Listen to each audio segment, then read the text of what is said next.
ರಾಯಚೂರಿನ ಅಡುಗೆ ಮನೆಗೂ ತಟ್ಟಿದೆ ಯುದ್ಧದ ಬಿಸಿ. ರಾಯಚೂರಿನಲ್ಲಿ ದಿನೇ ದಿನೇ ಅಡುಗೆ ಎಣ್ಣೆ ದರ ಏರಿಕೆಯಾಗಿದ್ದು 1 ಕೆಜಿ ಅಡುಗೆ ಎಣ್ಣೆ ಮೇಲೆ 8 ರಿಂದ 10 ರೂಪಾಯಿ ಏರಿಕೆಯಾಗಿದೆ. ಪ್ಯಾಕೆಟ್ಗಳ ಒಂದು ಬಾಕ್ಸ್ ಮೇಲೆ 80 ರಿಂದ 100 ರೂಪಾಯಿ ಹೆಚ್ಚಳ ಆಗಿದೆ.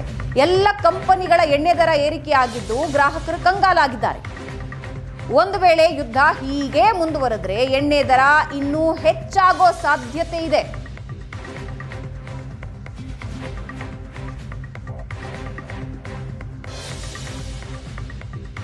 ನಾವಿವತ್ತು ಒಂದು ಎಣ್ಣೆ ಮಾರಾಟ ಮಾಡುವಂಥ ಟ್ರೇಡರ್ಸ್ ಅಂಗಡಿಯಲ್ಲಿದ್ದೇವೆ. ನೀವು ಕೂಡ ನೋಡ್ತಾ ಇರ್ಬೋದು, ವಿವಿಧ ಕಂಪನಿಯ ಅಡುಗೆ ಎಣ್ಣೆಯನ್ನು ಇಲ್ಲಿ ಇಟ್ಟಿದ್ದಾರೆ. ಇವರು ಪ್ರತಿ ಅಡುಗೆ ಎಣ್ಣೆ ದರ ಕೂಡ ಯುದ್ಧ ಆರಂಭದಿಂದ ಏರಿಕೆ ಆಗಿದೆ ಅನ್ನುವಂಥ ಮಾತುಗಳನ್ನು ಹೇಳ್ತಾ ಇದ್ದಾರೆ.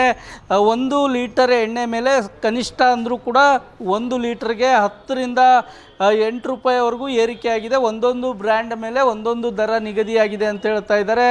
ಈಗಾಗಲೇ ಏನು ಯುದ್ಧದಿಂದ ಆ ದೇಶಗಳಿಂದ ಬರ್ತಕ್ಕಂಥ ಕೆಲ ರಫ್ತು ಏನಿದೆಯೋ ಆ ವಸ್ತುಗಳು ಬರ್ತಾ ಇಲ್ಲ. ನಮ್ಮಗಳಿಂದ ಆಯಿಲ್ ಉದ್ಯಮಕ್ಕೆ ಸಂಬಂಧಪಟ್ಟಂಥ ಕಚ್ಚಾ ವಸ್ತುಗಳು ಬರ್ತಾ ಇತ್ತು. ಈಗ ಯುದ್ಧ ನಿರಂತರವಾಗಿ ನಡೀತಾ ಇರೋದರಿಂದ ಆ ವಸ್ತುಗಳು ನಮಗೆ ಬರ್ತಾ ಇಲ್ಲ. ಹಾಗಾಗಿ ಈ ಒಂದು ತೈಲೋದ್ಯಮದ ಮೇಲೆ ಯುದ್ಧದ ಎಫೆಕ್ಟ್ ತಟ್ಟಿದೆ ಅಂತ ಹೇಳ್ಬೋದು. ಈ ಕುರಿತಂತೆ ಮಾತಾಡಲಿಕ್ಕೆ ನನ್ನ ಜೊತೆ ಈ ಅಡುಗೆ ಎಣ್ಣೆ ವ್ಯಾಪಾರವನ್ನು ಮಾಡುವಂಥ ಟ್ರೇಡರ್ಸ್ ಇದ್ದಾರೆ. ನಾನು ಅವ್ರನ್ನೇ ಮಾತಾಡಿಸ್ತೀನಿ ಅಂತ.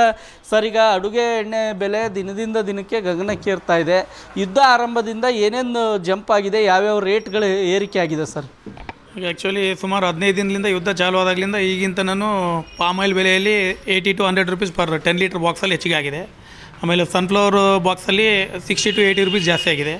ಇದು 15 ಲೀಟ್ರ್ ಕನ್ವರ್ಷನ್ ಆದಾಗ 100ರಿಂದ 150 ರೂಪೀಸ್ ತನಕ ಟಿನ್ನಿಗೆ ಜಾಸ್ತಿ ಆಗುತ್ತೆ. ಇದು ಟ್ರಾನ್ಸ್ಪೋರ್ಟೇಷನಲ್ಲಿ ಆಗಿರ್ಬೋದು ಅಥವಾ ಬೇರೆ ಮತ್ತೊಂದು ರೀಸನ್ ಕಾರಣದಿಂದ ಈ ಟೈಪ್ ಜಾಸ್ತಿ ಆಗಿದೆ. ಅಲ್ಲ ಸರ್, ಈಗ ಗ್ರಾಹಕರಿಗೆ 1 ಲೀಟ್ರ್ ಎಣ್ಣೆ ಮೇಲೆ ಎಷ್ಟು ದರ ಏರಿಕೆ ಆದಂತಾಗುತ್ತೆ 15 ದಿನಗಳಲ್ಲಿ? ಅದೇ 10 ರೂಪಾಯಿ ಇದೆ. 1 ಲೀಟ್ರಿಗೆ 10 ರೂಪಾಯಿ ತನಕ ಅಂದಾಜು 8 ರಿಂದ 10 ರೂಪಾಯಿ ತನಕ ಹೆಚ್ಚಿಗೆ ಆಗುತ್ತೆ.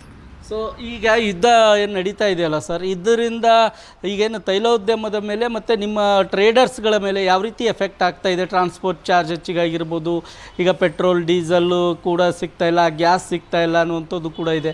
ಸೊ ಇದೆಲ್ಲ ರೀತಿ ಯಾವ ರೀತಿ ಎಫೆಕ್ಟ್ ಆಗ್ತಾ ಇದೆ ಉದ್ಯಮದ ಮೇಲೆ? ಉದ್ಯಮದ ಮೇಲೆ ಅಂದರೆ ಇದು ಕ್ರೂಡ್ ಆಯಿಲ್ ಹೆಚ್ಚಿಗೆ ಇರೋದ್ರಿಂದ ಟ್ರಾನ್ಸ್ಪೋರ್ಟೇಷನ್ ಮೇಲೆ ಡೈರೆಕ್ಟ್ಲಿ ಎಫೆಕ್ಟ್ ಆಗುತ್ತೆ. ದೆನ್ ಶಾರ್ಟೇಜ್ ಕ್ರಿಯೇಟ್ ಆಗಿದೆ. ಇಲ್ಲಿ ತನಂತೂ ಆಗಿಲ್ಲ, ಮುಂದೆ ಶಾರ್ಟೇಜ್ ಕ್ರಿಯೇಷನು ಆಗ್ಬೋದು. ಶಾರ್ಟೇಜ್ ಕ್ರಿಯೇಟ್ ಆದಾಗೂ ಮತ್ತು ಬಜಾರಲ್ಲಿ ಸ್ವಲ್ಪ ರೇಟ್ ಹೆಚ್ಚು ಕಮ್ಮಿ ಫ್ಲಕ್ಚುಯೇಷನ್ ಇರುತ್ತೆ, ಹೆಚ್ಚು ಕಮ್ಮಿ ಮಾರ್ಕೊತಾರೆ. ಬಟ್ ನಮ್ಗೆ ಇಲ್ಲಿವರೆಗಂತೂ ಯಾವ ಟೈಪು ಶಾರ್ಟೇಜ್ ಆಗಿಲ್ಲ, ಚೆನ್ನಾಗಿ ಕಂಟಿನ್ಯೂ ಬರ್ತಾ ಇದೆ. ರಾಯಚೂರಿಂದ ಕ್ಯಾಮ್ರಾಮನ್ ಶ್ರೀನಿವಾಸ್ ಜೊತೆಗೆ ಜಗನ್ನಾಥ್ ಪೂಜಾರ್, ಏಷ್ಯಾನೆಟ್ ಸುವರ್ಣ ನ್ಯೂಸ್.